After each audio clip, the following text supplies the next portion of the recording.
Dear viewers, welcome to the lecture series in biophysics.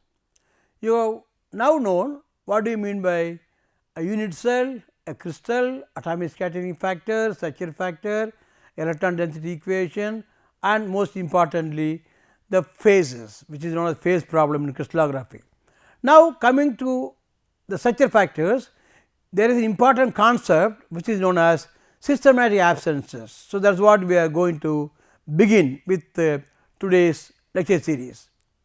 Systematic absence, how you define means there are certain classes of reflections which will be systematically absent, which means intensities of certain classes of reflection will be 0 due to the presence of certain symmetry elements.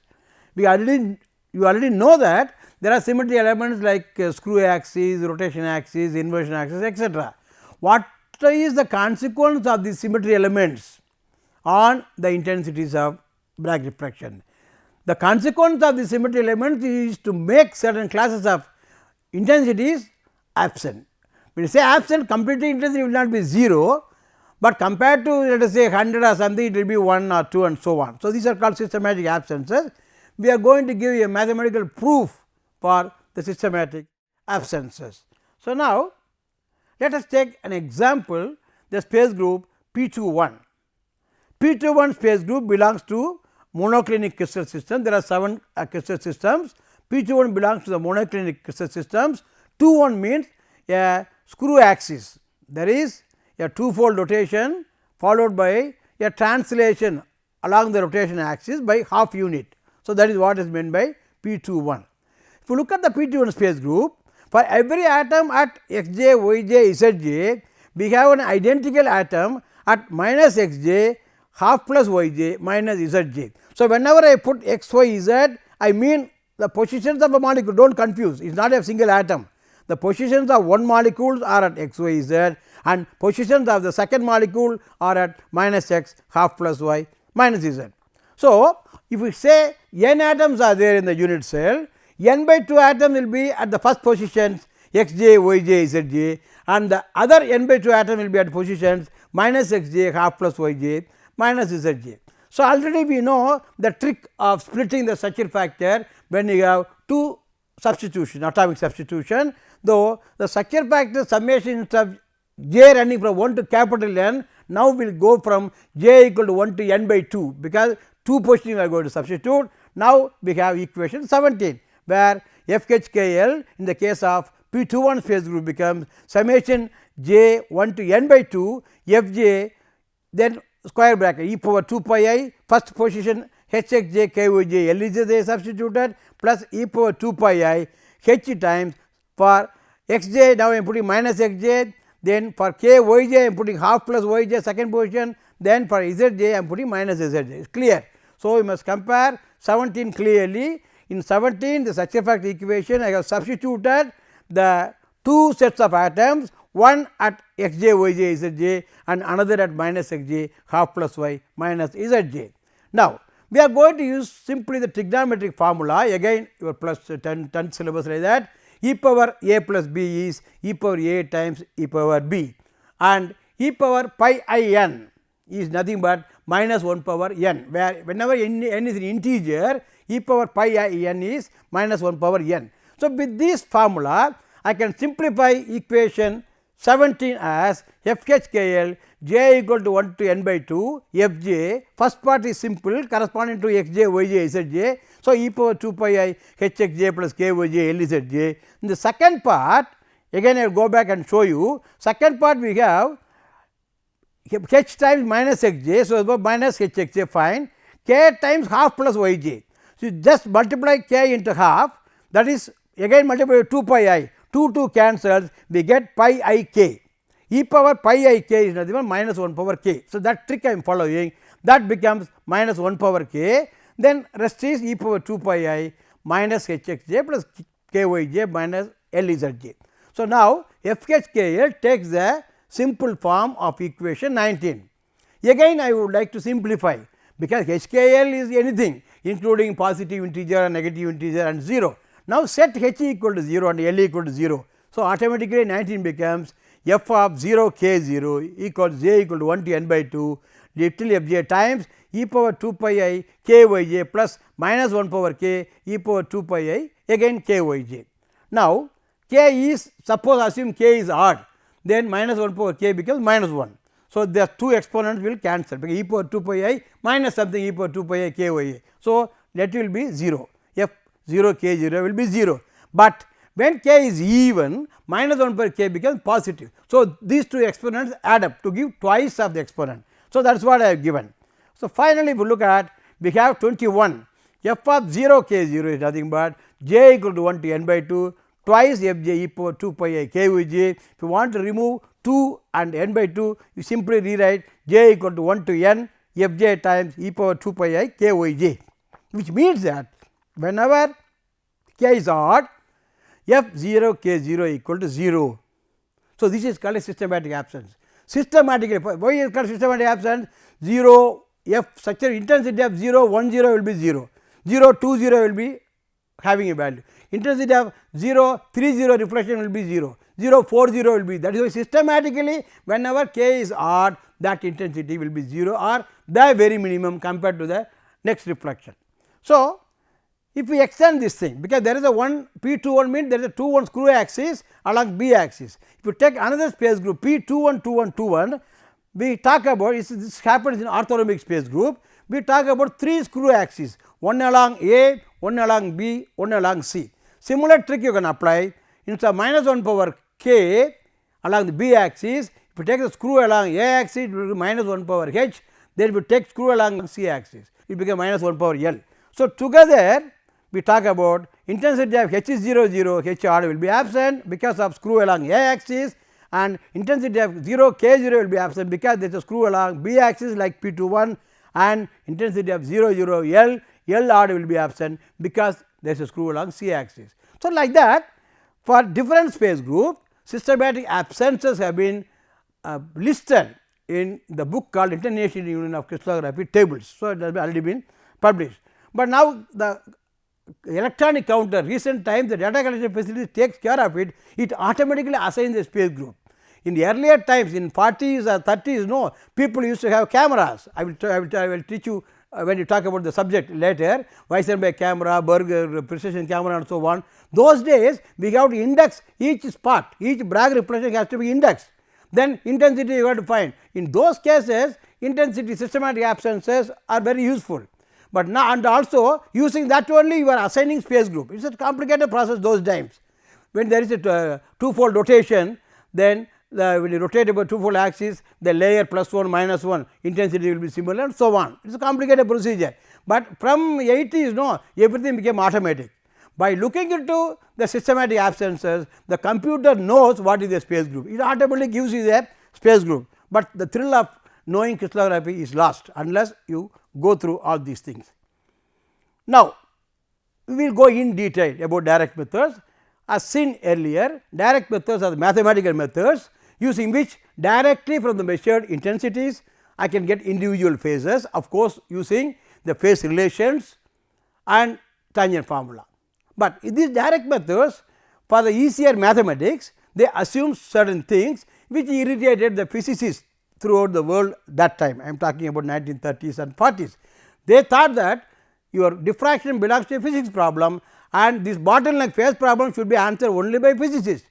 When Hoffman, a mathematician, and Jerome Karl, a chemist, gave the answer to this phase problem, they were very reluctant to accept it, and above all they had some postulates or assumptions which were against the principle of physics. What are those? A real crystal with continuous electron density is replaced by an idealized one, theoretically experiment is not possible, consisting of capital N non-vibrating point atom in the unit cell.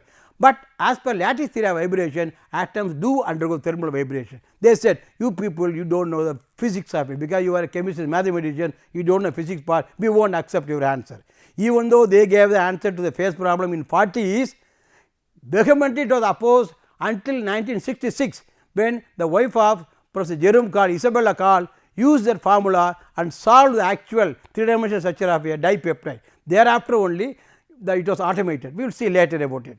And the other assumption is electron density is everywhere assumed to be positive, because you talk about molecules but about atoms. When atoms are there, electrons have to be there. When electrons there, then electron density has to be there. This is the assumption, right.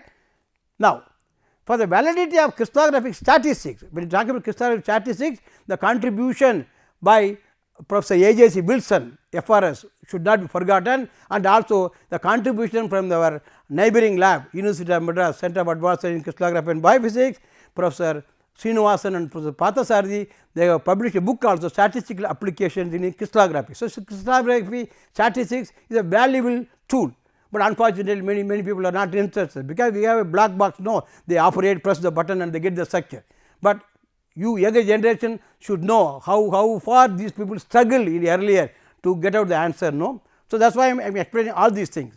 For the validity of crystallographic statistics, the atoms were assumed to be randomly distributed. There should not be any benzene ring or anything. Solid ring means automatically it is not random, it is not obeyed there.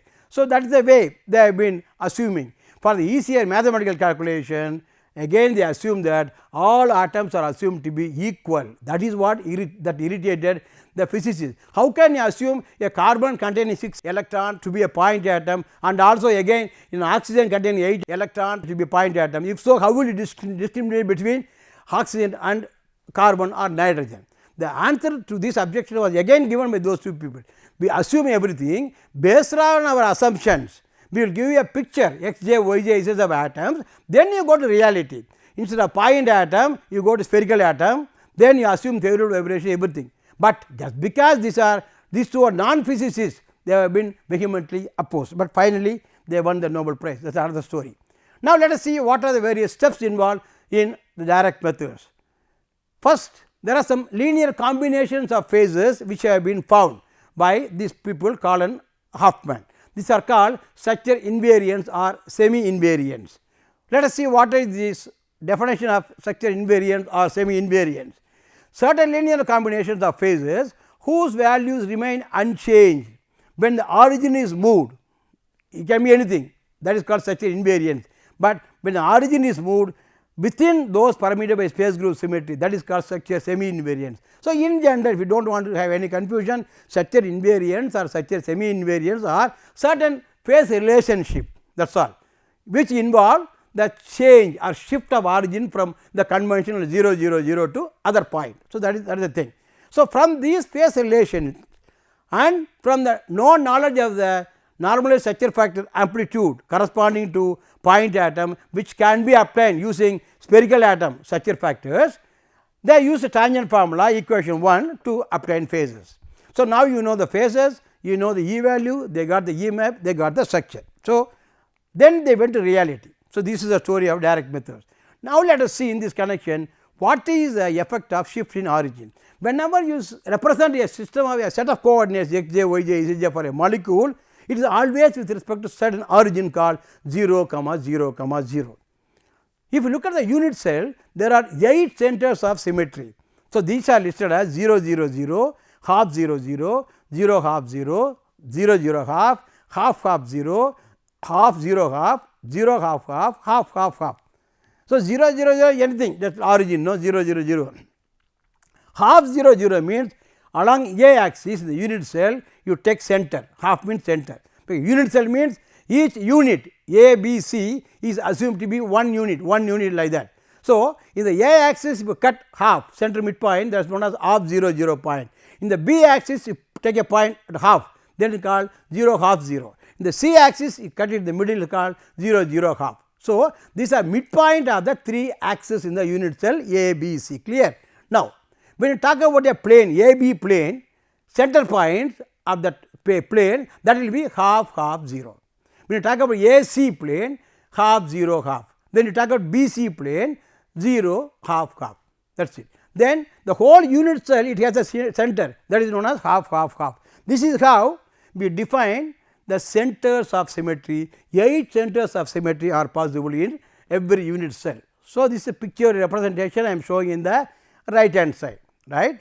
So, A axis is there, sir, red mark is there, origin is there, A axis, just at the center we have one green, no, that is called your half 0 0, c axis center is there, that point is 0 0 half, then b axis center is there, that is your 0 half 0. So, like that bottom face orange is there, light orange is there, bottom face, that will be your AB plane. So, half half 0. So, like that BC plane 0 half half, then AC plane half 0 half, center is half half half, clear picture representation. Now, the question is your structure factor equation 3, when I represent f h k l equal to summation j equal to 1 to n a little f j e power 2 pi I h x j plus k y j plus L z j, which is a complex quantity which can be represented as mod f h k l e power I times phi h k l and so on. This quantity f h k l corresponds to a particular origin 0 0 0. Now, the question is from that origin 0 0 0, suppose I want to shift it to half 0 0, will there be any change in structure factor? Let us assume that there is a change. Let us say this f h k l now is becoming f prime h k l. So, I am putting a substitute specifically f prime correspond to your new origin half 0 0. Okay. Now, since structure factor is a complex, I do not know whether the magnitude changes or the phase changes. Let us assume that both change. Okay. Therefore, f h prime f prime h k l at new origin half 0 0, I am assuming it as f h prime, which is equal to an amplitude mod f h prime, then e power I phi h prime. Again I am telling you original amplitude corresponding to 0 0 origin is mod f h and phi h phase. Now, it is mod f h prime phi h prime. Now, let us see like your equation 3 corresponding to origin 0 0 0, I want to rewrite a structure factor equation like this for shift half 0 0. If you say 0 0 corresponds to x j, then x j y j z j, then half 0 0 will correspond to point x j plus half y j z j. So, this concept of imagination you must have. So, x j y j z j, I say that ditto equal to 0 0 0. In other words, I mean 0 correspond to x j, 0 correspond to y j, 0 correspond to z j. Then your half will correspond to x j plus. I am shifting 0 by half amount, I get half 0 0. Therefore, your points original point x j y j z j becomes x j plus half y j z j. So, this concept you should not have any confusion, it is very easy. So, now you do that way, your f prime at new origin h 0 half 0 0 equals j equal to 1 to n f j e power 2 pi I, instead of x j I am putting x j plus half, instead of y j z j the same one I am just putting. Again I am following the trick I have told you already, e power trigonometry e power a times e power a plus b is e power a times e power b. So, that trick I am following, and if you look at the first term in the right hand side 2 pi I is multiplied with h x j, fine. So, that can be added with k y j L z j, that is your standard structure factor. But there is another factor 2 pi I h multiplied by half, that half cancelled, we get e power pi I h. Already told you whenever h is an integer e power pi I h becomes minus 1 power h. So, now we simply have the equation for half 0 0 when shifted structure factor f prime h at half 0 0 is simply minus 1 power h summation j equal to 1 f j e power 2 pi I h x j plus k y j plus L z j, which is obtained from 5 and 6. Okay. Now, what does this say? The right second part in the right hand side is simply your f h, which is mod f h e power I phi h, right. So, the transformed or translated part to new origin is nothing but mod f h prime e power I phi h prime, which is equal to minus 1 power h mod f h e power I phi h, equation 8. This is equation. Left hand side we have magnitude, right hand side we have magnitude. So, the magnitudes have to be individually equal. Therefore, mod f h prime equals mod f h. Therefore, mod f h prime square will be equal to mod f h square, which means intensity of h prime will be equal to intensity of h, which means that structure factor amplitudes will not change, right. They become invariant when origin is moved from let us say 0 0 0 to half 0 0, but there is a phase factor coming. So, phase changes, phase is phi h prime new phase, original phase is phi h, but we have phase factor minus 1 power h. So, that is what. So, effect of change of origin to new one from the original 0 0 0 is to have a phase factor. So, if I understood this clearly 0 0 0 to half 0 0 shift, I can ask you what will be the value for the phase factor when you move from 0 0 0 to 0 half 0. So, same bookwork, instead of yj you put yj plus half. Now, the phase factor will be minus 1 power k. If it is 0 0 0 to 0 0 half, now in the zj you have to put zj plus half, new origin. So, now the phase factor minus 1 power L. Similar logic you can combine for 2 at a time. So, let us say we have half 0 shift. So, phase factor will be minus 1 power h times minus 1 power k, which is minus 1 power h plus k. So, like that is very easy. The basics, if you remember, I can say what will happen if the origin is shifted from 0 0 0 to half. Phase factors is nothing but minus 1 power h times minus 1 power k times minus 1 power L, which is minus 1 power h plus k plus L. So, these things we have to remember. This will be very useful in getting the systematic absences also. Okay. Now, as I told you, the principle of direct methods is that phase relations like structure invariants or semi invariants link the known structure factor magnitude, nominal structure factor magnitude to the desired phases to do an E map. Now, let us see what happens to the structure invariants. What do you mean by structure invariant? For that, we have to do a little bit of small vector algebra, that is all.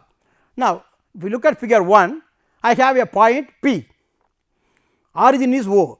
The position vector of vector actually, so arrow mark is important. The position vector of jth atom corresponding to P location is denoted as Rj vector. Now, this origin I am shifting from O to O prime by an amount delta r, there is no atom subscript j, nothing, it is a fixed amount delta r. So, now O is shifted to O prime delta r. So, right hand side the arrow goes right, then left. First when you talk about origin P with respect to origin O, arrow is up. Okay. Now, same P position with respect to new origin O prime will be not at Rj, but Rj prime, because origin gets shifted from O to O prime. So, your position vector initial position Rj corresponding to O origin for point P is no longer true, but it is now new vector Rj prime. So, now we talk about vectorial closure of triangle. We say your letter r plus Rj prime equals Rj, again studs and algebra, vector algebra. Delta r plus Rj prime equal to Rj. Therefore, Rj prime will be vector Rj. Whenever say vector is important, symbol is missing, assume the vector Rj prime equals Rj minus delta r. So, that you must remember. So, original vector is Rj. When you are shifting the origin, the position vector changes, that you imagine. Okay. Now, it is very easy. What is such a factor Fh mod Fh e power I phi h, right. So, I can rewrite your structure factor as j equal to 1 to n Fj e power 2 pi I h dot Rj. So, under the assumption that h dot Rj is nothing but hxj plus kyj plus lezj, which is true. If you put h dot Rj as hxj plus kyj plus lezj, that is your definition of structure factor. So, true. Now, what will happen when the origin is moved from O to O prime? The structure factor as such we will assume that it changes from Fh, it is changed to Fh prime. So, any change is there, changes may be both in amplitude or in phases, let us assume that way. So, it can be mod Fh prime e power I phi h prime, fine. What is the conventional definition of Fh prime now? Instead of Rj, h dot Rj, now you have to put Rj prime, the new vector corresponding to new origin O prime. So, j equal to 1 to n little f j e power 2 pi I h dot Rj prime, this is equation 12. So, this is the starting equation. Already I told you Rj prime is Rj minus delta r. Therefore, once you substitute that, again we get 13. Now, we play a trigonometry, e power a plus b is e power a times e power b, then split into 2 exponent, we get 14, j equal to 1 to n f j e power 2 pi I h dot r j e power minus 2 pi I h dot delta r. If you look at the second exponent, there is no subscript j, but summation index is j. So, since it does not contain j, that exponent can be brought outside the summation. So, once you do this outside summation, so we get e power minus 2 pi I h dot r j equal to 1 to n f j e power 2 pi I h dot r j. So, the product j equal to 1 to n f j 2 pi I h dot r j is nothing but your ordinary structure factor f h. So, from 14 we got 15. So, now what does it say? Your f h again in 15 can be rewritten as mod f h e power I phi h. So, that e power I phi h exponent can be combined with the second I exponent to give you 16. So, f h prime is mod f h e power I phi h minus 2 pi h dot delta r. Again this is equation. F h prime already we have seen equation 12 as mod f h prime e power I phi h prime. So, which means that in the equation amplitude should be equal to amplitude. So, mod f h prime is same as mod f h, but the phase new phase due to shift in origin from O to O prime, that is called phi h prime equals phi h minus 2 pi h dot delta r. Okay, of course, vector symbol it is assumed vectors are there. So, this is important equation. So, what does it tell you? Phase changes with respect to origin shift, right. Your phi h is the phase corresponding to origin 0 0 0. Now, this is the new shift corresponding to r j changing to r j prime.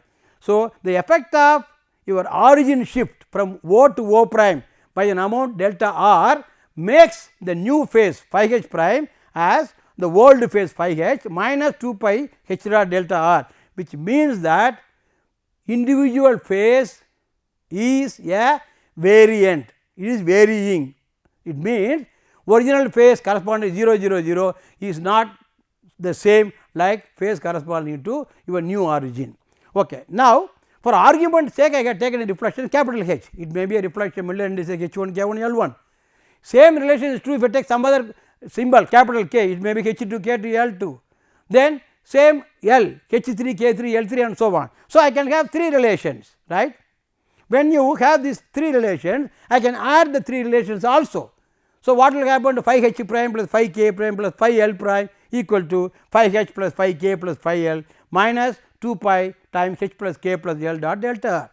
Previously, we have seen that single phase changes or becomes a variant when origin shifts.